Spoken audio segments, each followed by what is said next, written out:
Hello everyone and welcome back. In today's video we are going to go over some of the exciting news that we can expect to receive this week in regards to Star Citizen. Lots of good things to look forward to. We'll talk about a couple of things that happened the other day, like the sneak peek, a couple of things like that, and then we are going to take a little bit of a look at some of the latest changes in the 4.2.1 PTU. We have gotten some further updates for Wikelo missions, cargo missions, and as well as we're going to try and check out the new Volt pistol. I have not been able to get my hands on that yet, so I really want to see kind of how it looks, how it shoots, how it feels. So we are going to check all of that out in today's video. So if you want to see what's going to be going on this week and what's going on in the 4.2.1 PTU, then sit back, relax, and let's get into it. So first, let's start by going over what we have going on this week. There's going to be some really big stuff, especially on Wednesday and Thursday, that I will definitely be covering for you all. So let's go ahead and talk about it for a minute. So by the time you might be seeing this, by the time it's Tuesday, Tuesday we'll be getting the subscriber comm link and newsletter. So if you're a subscriber, you should expect to see that. Probably some cool little tidbits there for you to read and check out. On Wednesday, we have quite a few things that are going to be happening. So we will be having the start of the Foundation Festival event, so there'll probably be some paints, ship skins, armor, little things you can buy on the pledge store. There might be a referral reward, some little things like that. There's also going to be a free fly going along with this festival, so be prepared for the servers maybe to take a little bit of a nosedive in performance. We'll have to see. They have been, in my experience, doing pretty good the last few free flies. It's been a lot better since we got server meshing in. So we have that. We also have the launch of the brand new referral program.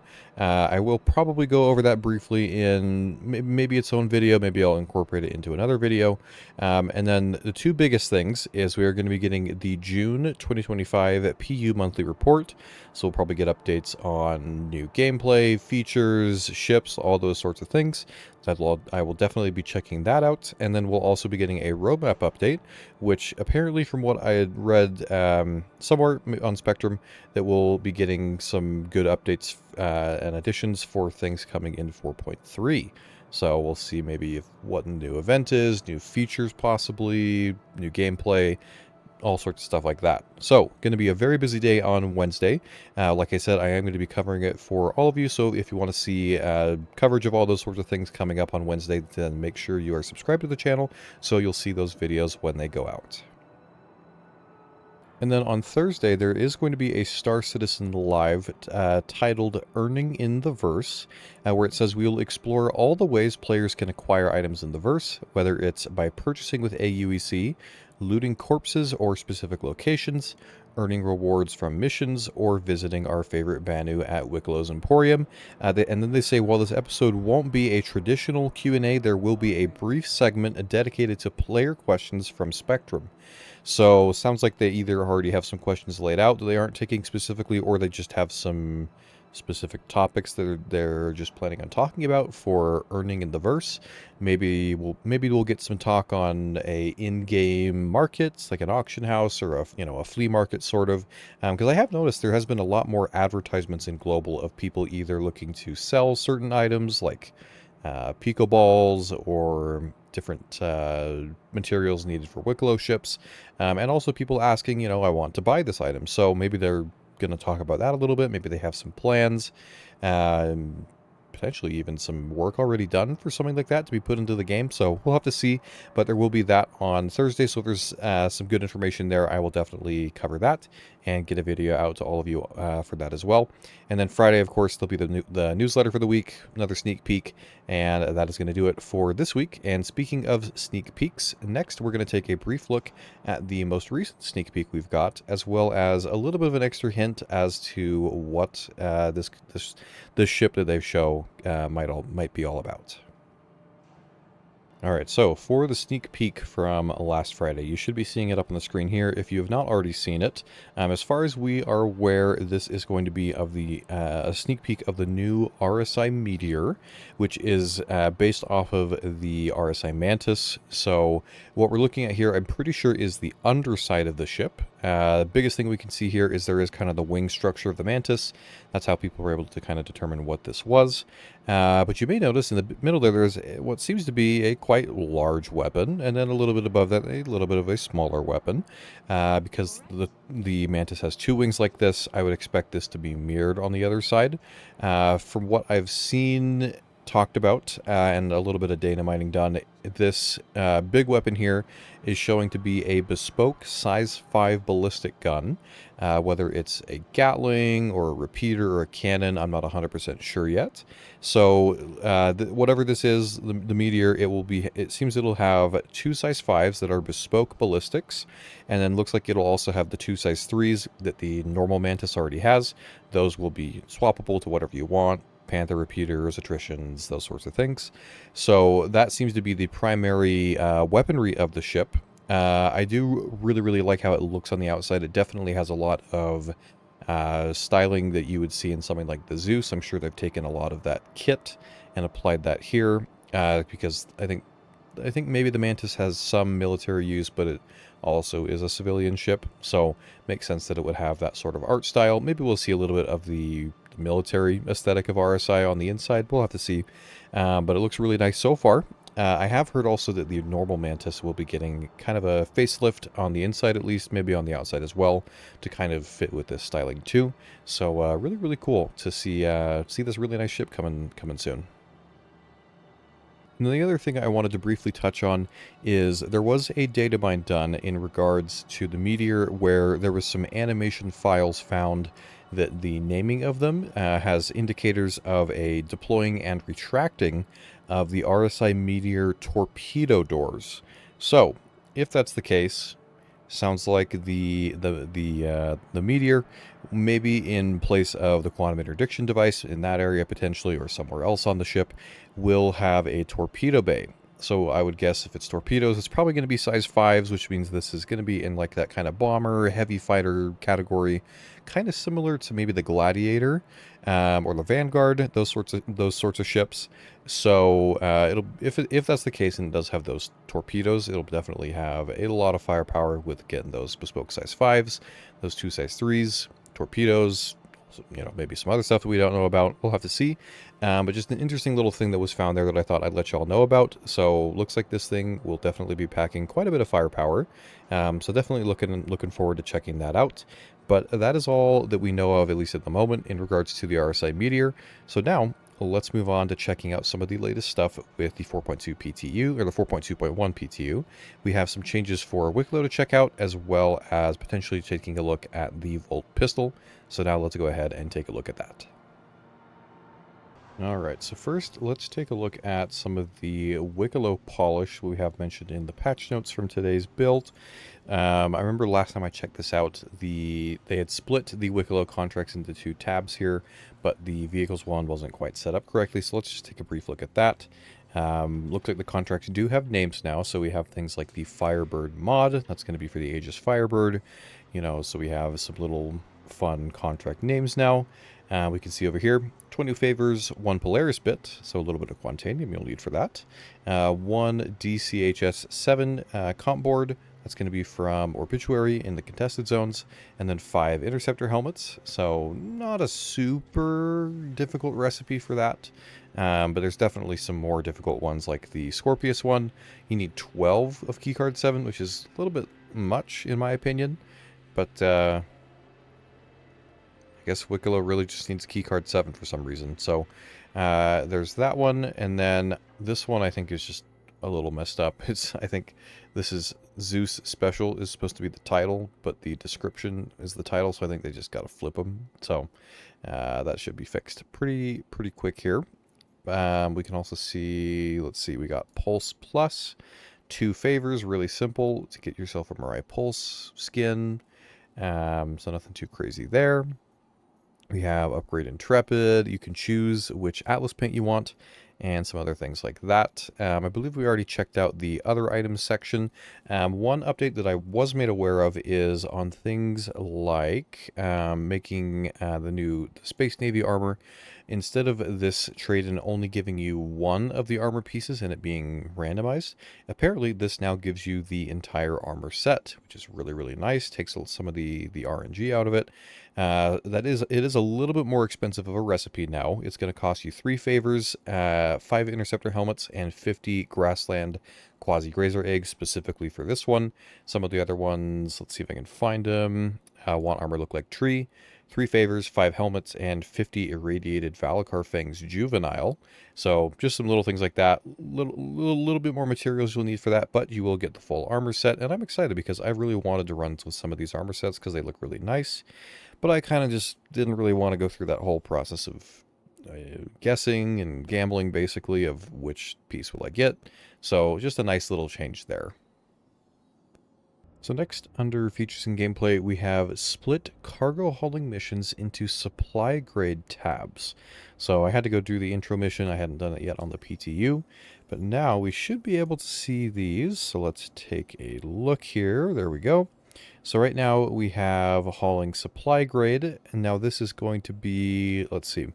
Right now we have direct solar medium, about 100 SCU, 94 SCU, 111. So kind of like the medium-sized missions from what I'm seeing right here would be your supply grade. And then we also have a small grade, which is probably going to be, again, 6 SCU, 10, 9, 13. So a lot smaller amounts. And then I assume as you build up your rep and you get to the higher grades where you'd be using things probably like a C2 or a whole C, you would get even bigger grades. I think I saw something that there's supposed to be 3, if I remember correctly. So again, I only have 2 right now just because I don't have super high rep. But that is very nice. Instead of having to go through like 90 different contracts on the hauling tab, now we have it split up a little bit. So depending on what size of ship you're using, you can find the mission you're wanting to do a little bit easier. So really just a nice quality of life change.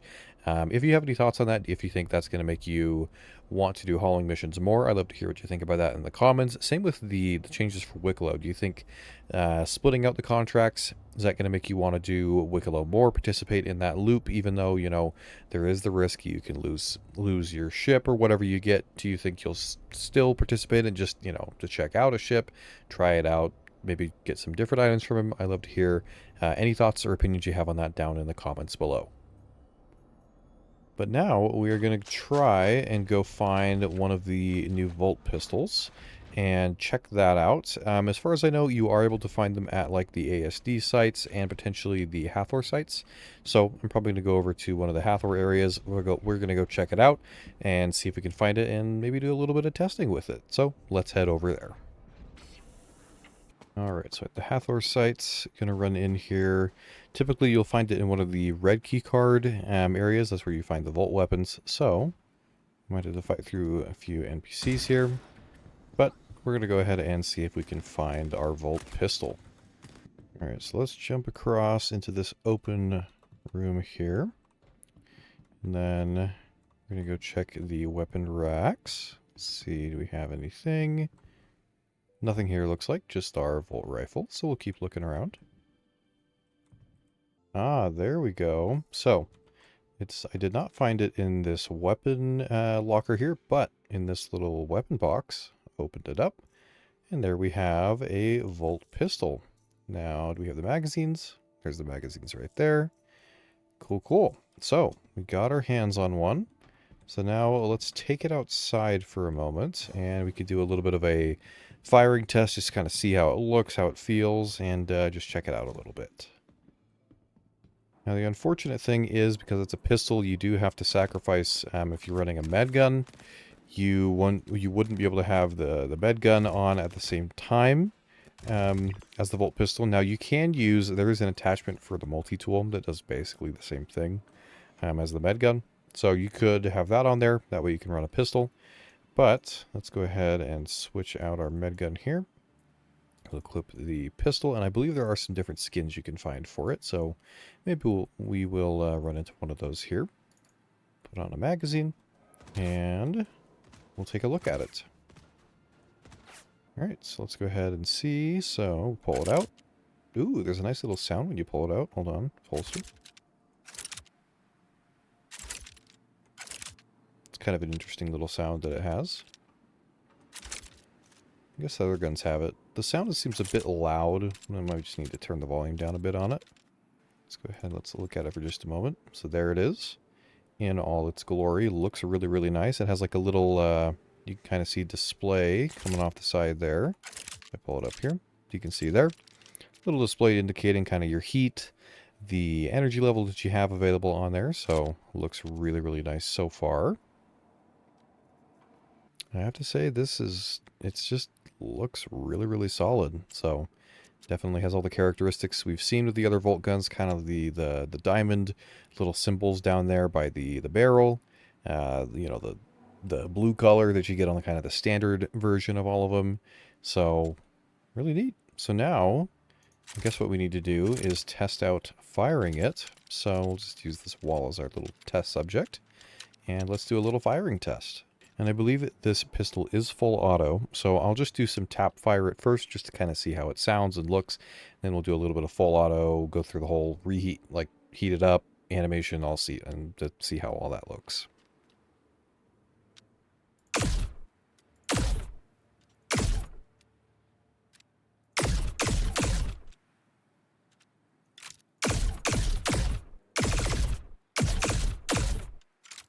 Sounds really, really nice. It has a nice meaty sound to it, I think. So sounds very good so far. Let's try a little bit of full auto and see what that does.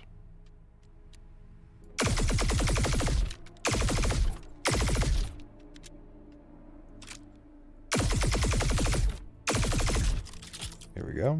Reload. Nice clean reload animation. Cool.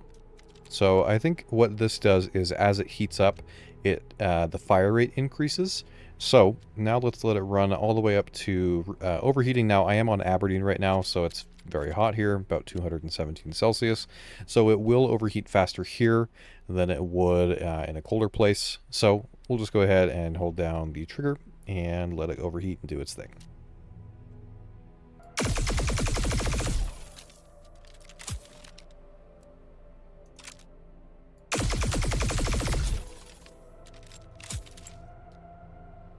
There you go. It's got a nice little animation to it. It's very similar in kind of what you do with compared to the other Volt guns. There's that little orange piece that'll pop out. Your guy pops it back in when it overheats. So looks really polished. I'll have to test it in combat a little bit, but it looks really solid. And I honestly might be willing to give up my med gun and switch to the multi-tool medical attachment for this thing, because this thing is really cool. And I think it definitely could have some very, very good combat capabilities, especially, again, once you get that higher fire rate up as it builds up that heat. You can do a lot of damage probably in a very short amount of time. So I'd love to hear what you think about this in the comments. Do you like the sound, the look, the feel of it so far? Do you think there's any adjustments that need made? Do you think it's going to be worth using this, or any pistol for that matter, over having your med gun? I'd love to hear any thoughts you have on that down in the comments below. So now I'm going to run around and try and do a little bit of a combat test with it. So once I find some enemies to use it on, I'll just throw that footage up so you can kind of see how it looks and feels in actual combat. Okay, here's our first subject. Like 7 or so body shots to take out that guy. There we go. Nice. Now let's try a little bit of full auto on a heavier enemy. There we go. Takes him out pretty quick. Yeah, this thing feels pretty good. I would say it's not quite as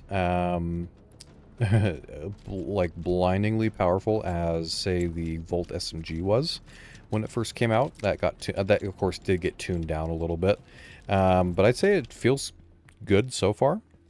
Maybe there's a little bit more polish I can do to the animations or whatever. I don't know, the shots as you're firing, but feels good so far. And I'm definitely going to have to do a little bit more testing with this, see how useful this is. But that's a little bit of a showcase for the brand new Volt pistol. but that is going to do it for all the big changes in the latest PTU build. I know that the other day, I think that was on Friday's build, they did add PDCs to the Reclaimer. Unfortunately, on the PTU, I don't have access to a Reclaimer easily, so I can't check for sure like what the placement on them and whatnot. But as far as I know, there are, from what I've heard, there is 7 PDCs, which is pretty good for the Reclaimer, I would think. That'll probably help with, you know, ordnance, smaller threats, and things like that. Should help a little bit if you're running it solo at the moment, doing some salvage and whatnot. So there was that update, which was pretty big. But otherwise, nothing too crazy going on at the moment on the PTU. Just looking forward to continuing to have it polished. Maybe we'll get some other surprise changes as we move towards the live release, which I would expect will probably be in the next week and a half, I would think. And then we move on to, I'm assuming, Alpha 4.3, which from what I've heard, sounds like it might be a little bit of a bigger patch, have some more interesting stuff to do, other events, and so on. So, really looking forward to finding all that stuff out. Looking forward to seeing what news we get from the monthly report and the roadmap updates on Wednesday. Again, if you want to see those updates from me when I get those out to you, feel free to subscribe so you get that update once I put that out. Otherwise, that's going to do it for me for this one. If you liked the video, feel free to leave a like, as it really helps the channel. I hope you have a wonderful rest of your day, and until next time, I will see you in the verse.